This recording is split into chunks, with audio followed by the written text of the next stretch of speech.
Hi guys, so today we're going to do an exotic squash dish. So sweet potato, if you're into the health and fitness boom and stuff, obviously sweet potato is something that we always recommend for everyone to have instead of a white starchy potato. But squash, especially during the fall, is a great other substitute for sweet potato if you're getting sick of it. So here's a dish that you can do. I've actually got some sweet potatoes and some carrots here. I'm just adding to the dish, but you don't have to use these. You can use something else if you want. You can use parsnips, you can use anything you want. And over here I've got some squash. So I've got some acorn squash, and I've got this long squash as well. And I've basically just put them in the oven at a temperature of 400 for an hour. Then I was able to cut them in half and get the seeds out. So that's what I've done already. And then I've got a cut up onion, I've got a little bit of garlic.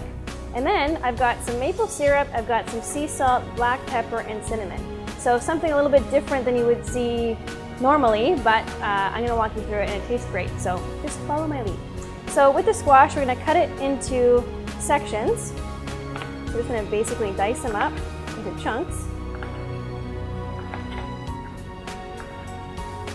And whatever size you're comfortable with, basically. Smaller or larger, it's up to you. I'm not going to cut them all up because that would take all day, but I'll just do a little bit for you, and I'll show you the rest. So I'll do that one, and I'll do this one. So the skin is not something that you want to get away from. Obviously wash it. If you feel that the skin is a bit waxy, you can always soak your squash in a tub of water in the sink with vinegar, and that'll get the waxiness off there. And if there's any pesticides, if you're not buying organic, then definitely recommend that you do a wash with vinegar, just in case.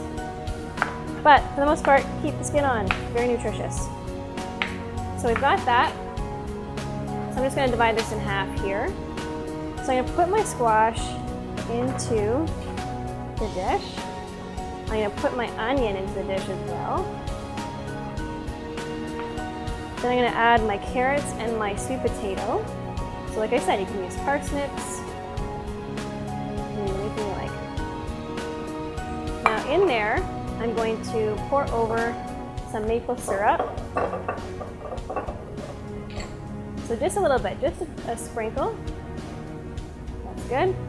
I'm going to put a little bit of cinnamon and just kind of freehand it, just do a little bit. And then some pepper. Perfect.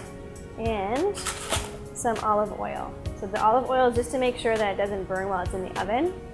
So we want to coat it on there. And we can't forget our garlic. We want to put the garlic on as well. So I'm just going to press the garlic. You can use a garlic press if you want. And then just cut it up.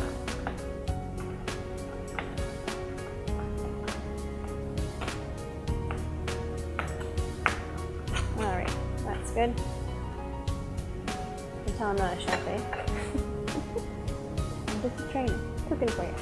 Okay, so we've got everything in here. We want to coat everything in all of the liquid stuff. So we're just gonna move it all around, make sure the liquid's all over every piece. Perfect. Then, so you've already done all these squash, right? So you've done all of these. I'm just cutting to the chase. So you're gonna line your whole pan with your dish. It's gonna be beautiful and lovely. Look at all those colors. Then you're gonna put a cover on this. You can use a casserole dish if you like, but if not, you can put some tin foil on there. You're gonna preheat your oven to 400 degrees, and you're gonna put it in there for 20 to 30 minutes. And when you bring it out, it's gonna be a brilliant aroma. It's gonna be amazing. It's gonna have garlic, onion, sweet potato, carrot, and this exotic squash with the sweetness of the maple syrup and the cinnamon. So it's amazing. Try it, bring it to your next family gathering, and enjoy. Thanks very much for joining me for today, and I'll see you soon. Thanks.